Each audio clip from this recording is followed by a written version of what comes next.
আসসালামু আলাইকুম। কক্সবাজারের দ্বিতীয় দিনের দ্বিতীয় পর্বে ছোট্ট করে আরেকটা ভিডিও নিয়ে চলে এসেছি। তো শালিকে খাবার যাবার পর আমরা হোটেলে যেয়ে ফ্রেশ হয়ে আবার বের হয়েছি। আর হোটেলে গিয়ে তো থাকতে ইচ্ছা করে না। আর এই তো যে ফলটা দেখতে পাচ্ছেন, এই ফলটার নাম হচ্ছে আনারকলি।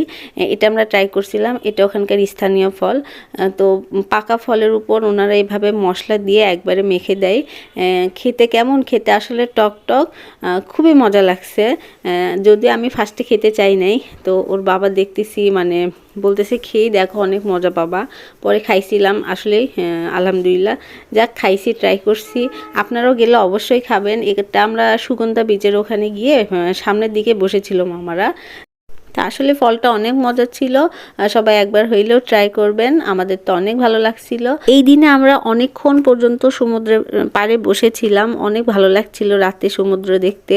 আসলে অনেক কিছুর ফুটেজ আমরা ওইভাবে নিতে পারি নাই, কারণ সমুদ্র দেখানে ব্যস্ত ছিলাম। আর এই ফাঁকে নুহা ওখানে একটা প্লে জোন দেখছে, সে এখন ট্রেনে উঠবেই। সে তো উঠে অনেক মজা পাচ্ছে।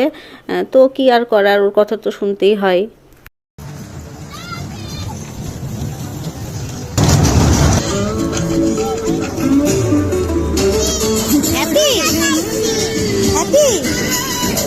তো এরপর আমরা নুহার জন্যই তো স্যান্ডেল কেনার জন্য চলে আসছি। এখানে অনেক অনেক স্যান্ডেল ছিল।